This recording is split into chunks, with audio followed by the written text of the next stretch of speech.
This story is set in the year 1976 in a remote village called Qingdao, China. The woman's name is Jian. She lives with her mother and sister. She has two daughters. Her husband lives in another city called Changchao. She married her husband, Hans, without the consent of her family. That's why Jian has had to stay at her mother's house for so many years. But now her husband is planning to move to Thailand with her. That's why Jian is set to leave for Changchao with her children tomorrow. Before leaving, everyone makes dumplings together for the last time.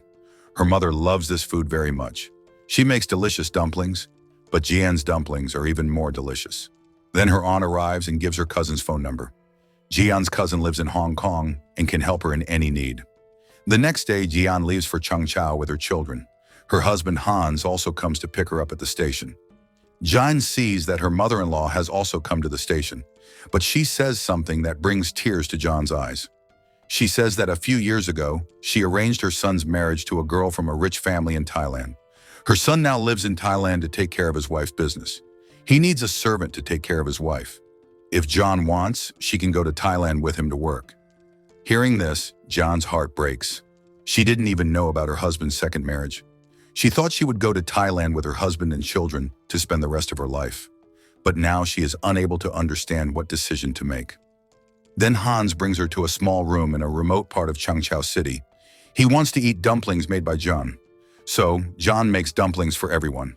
During the meal, Hans says that he will leave for Thailand tomorrow. But John protests, saying, "I can only serve you and your family, but I don't want to be your second wife's servant. Instead, take us and settle in Hong Kong. We will work together and get the children admitted to school." But Hans announces his final decision.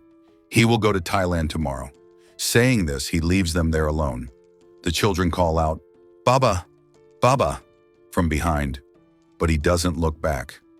Jian doesn't know what to do now. If she goes back, her mother will be very sad to hear all this. And how will she live in this unfamiliar city? Then she decides that she will continue her life in the city. That's why she needs a job first. But because the language here is slightly different, no one understands her words properly. In the end, she goes to an old couple's shop, writes on paper, and tells them that she needs a job. She is shown the job of making plastic flowers. Watching the woman, Jian learns the job at once. She is happy and given work. It is seen that after returning home, she works all night with the children. She fits all the flowers and collects them the next morning. In return, she gets some money. But she is told that the job of fitting flowers is no longer available. Hearing this, she is sad. But immediately she feels better when she sees that a doll-fitting job has started. She talks to the woman and takes this job. This time too, she completes all the work in one night. When she is about to leave to deliver the dolls in the morning, her younger daughter Pan gets very sick. Seeing this, the elder daughter Bia says, "You stay with your sister and take care of her. I will go to the shop with these things." Just as her mother taught her, she counts the money and keeps it in her pocket. Then she is on her way home with the new work. But she forgets the way and goes in the wrong direction. She falls while running in fear. Meanwhile, Jean is also worried about her daughter. It's been a long time. Why isn't she coming back? To check, she reaches the same shop. She finds out that her daughter had come, but she left a long time ago. That's why Jian returns home. When she comes home and sees her daughter there, she starts hitting her in anger. But then the younger daughter says, "She was lost, mother. And look, she is also hurt." Hearing this, Yin takes her out of the lane. After a while, the shopkeeper arrives. He tells her that the police have come to investigate. Saying this, he checks her papers and sees that her stay permit has expired. Now she has to leave for Hong Kong immediately. Then Jean calls her aunt, that is, her cousin Yang Jin. After that, she packs her bags and leaves soon. The old man puts her in a boat. Jean and her two children say goodbye to these helpful people and move toward a new uncertainty. At that time, Hong Kong was somewhat developed. That's why many people came to Hong Kong from other cities illegally. This increased unemployment, and the standard of living was also affected. For Jian's work, Yang Jin corrects her papers. Then to provide shelter, she brings her to a house where many people live in a small place. The owner of the house, Yang Jin, gives a room to Jian. She also says that no money will have to be paid for the next 3 months. In addition to that, there is an evening kitchen in that house which Jian can use. Hearing this, she expresses her gratitude. The next day, in search of a job, she reaches a hospital. Actually, Jian is a nurse, but she is told that according to Hong Kong's new rules, no one from other cities will be given a government job. Disappointed, she wanders around the house in the hope of a small job. Finally, she sees outside a restaurant that employees are being recruited there. Seeing this, she says to the manager, "I am very strong. I can do everything." Hearing this, the manager takes her to the back of the restaurant. There, a dishwasher post is empty. Jian agrees without thinking, but seeing the dirty condition of the kitchen, her head spins. Then, calming herself, she cleans first and then gets to work. Returning home, she tells her elder daughter, "I have got a job, but I have to go at 6 o'clock every morning. That's why you drop your sister to school on time." She has admitted her daughters to school. Hearing the good news of getting a job, the landlady calls Jian's cousin. Her cousin, Yang Jin, is also very happy to hear about the job. However, it will be difficult to run a family with such a low salary. That's why Yang Jin says that her landlord's wife is suffering from diabetes. She has to apply injections every morning. Because Jian is a nurse, she can do this job. She will also get some extra money. Jian agrees happily. Since then, she gets up at 4 a.m. every morning. First, she prays in front of the idol of God. Then she applies injections and starts washing the dishes at the restaurant. In this way, the struggle of her life continues. Because she has to get up very early, one day in the dark, she bumps into someone. That person scolds her a lot. Seeing this, a man who works as a laundryman in the house turns on his light. Seeing this, Jian thanks him with deep respect. After getting the salary of the first month, she saves some money and sends it to her mother. Because Jian is the only source of income for her family, if she does not send money, her mother and sister will be helpless. By sending money home, she cannot pay the rent for the whole house here. But the landlord, Yang Jin, is a very good person. She lets her live happily with the least amount of money. She says, "Pay as little as possible whenever possible." Jian is very happy to have such good people around her. When her children go to watch cartoons, Yang Jin moves aside and lets them watch. There are 2 other beautiful girls living there who are trying to become models. Everyone loves Jian and the children, except for one person who has a very bad temper. He doesn't do any work himself and runs the house on his wife's money. Despite this, he beats his wife all day. Because he has a problem working all night, he thinks that his wife is doing something wrong. Against this, the man in the room next to him says that his wife has been given a job at a tram station. He says, "Your wife is very hardworking and a good woman. She cleans the tram all night to earn more money." Hearing this, Jun follows him downstairs and says that she also wants to clean the tram at night. She doesn't get enough money by applying injections and washing dishes. That's why she needs another job. The man assures her that he will arrange the work. At the same time, on the top floor, her younger daughter Pan runs into that bad-tempered man. He gets angry and starts beating her. Seeing this, the daughter calls her mother. That man says bad things to Jian's children. Hearing this, Jian's anger erupts on him. That's when Yang Jin leaves him and warns him for the last time. Jian comes to the roof with the children. The elder daughter Bia says, "We have come from a poor village, and you are washing dishes in the restaurant. That's why my school friends don't treat me well." Hearing this, Jian is very sad.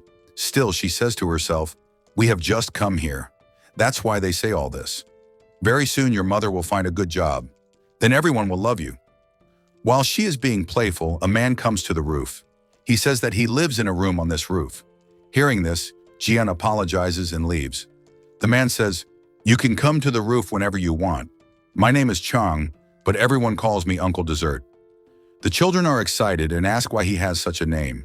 Chang says, "I sell sweets. That's why my name is Uncle Dessert." Saying this, he calls them to eat sweets. They help him pick up his things. After this, it is shown that on the occasion of the New Year, there is an atmosphere of celebration in Hong Kong.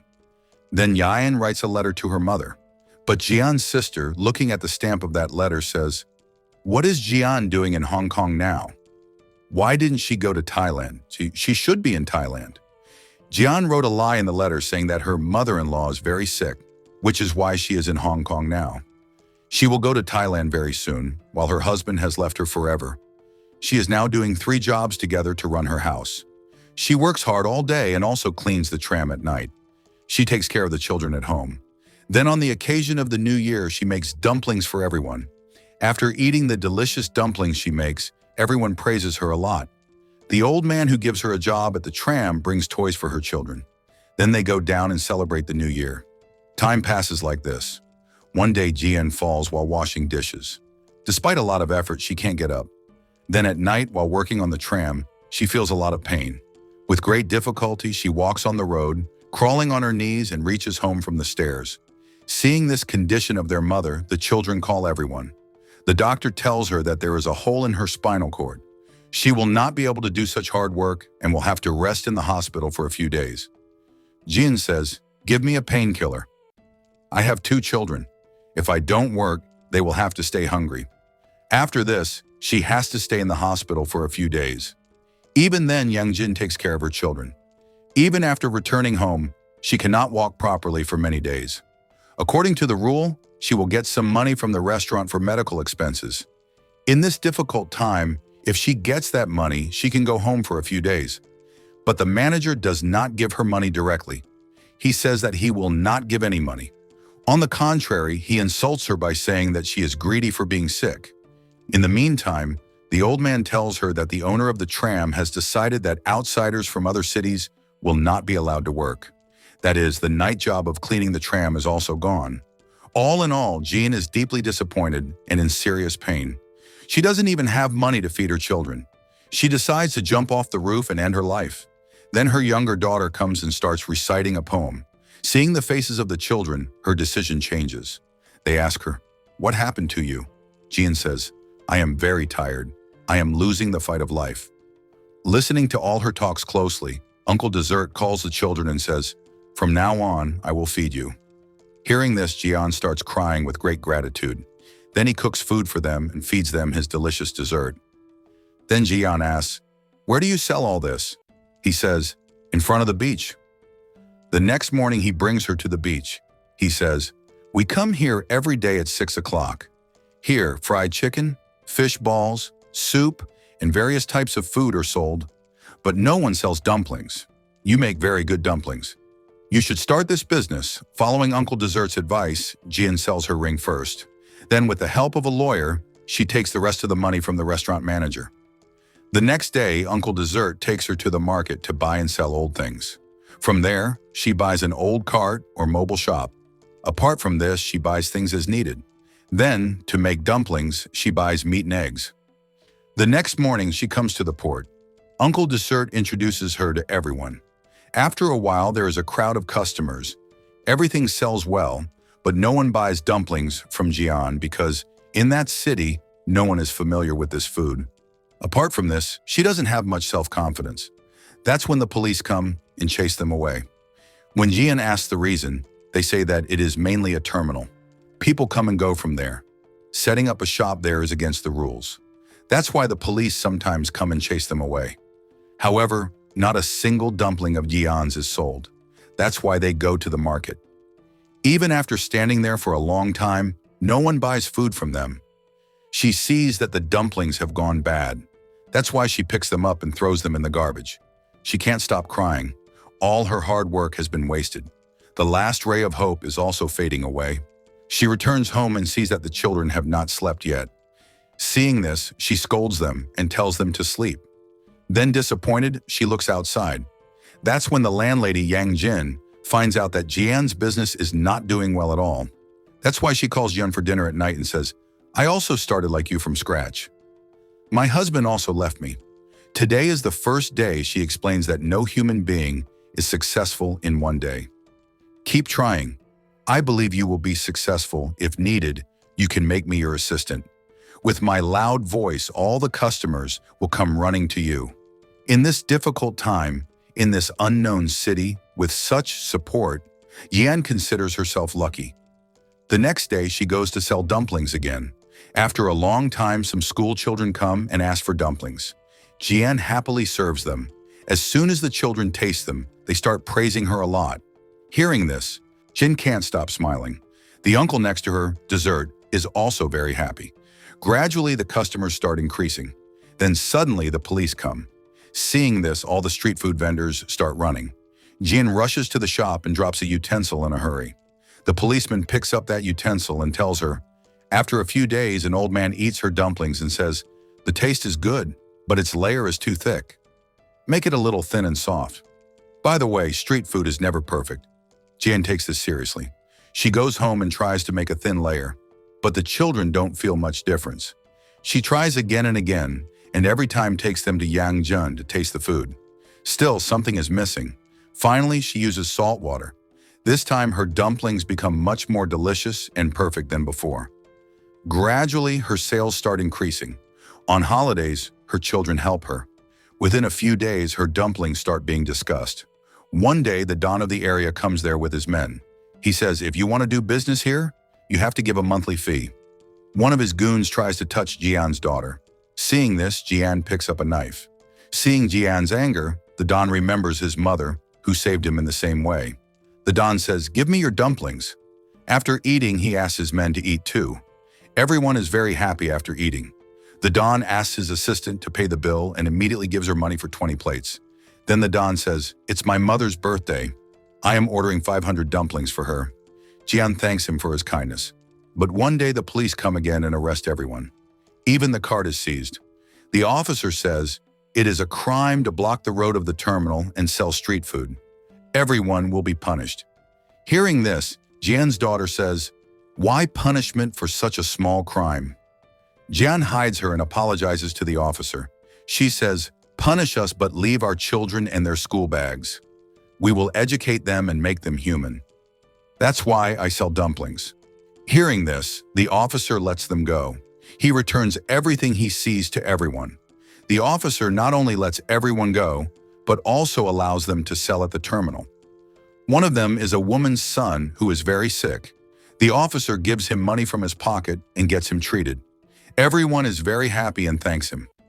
The next day, the officer comes to the terminal. Jian gets scared, thinking he might be upset because she opened the shop late.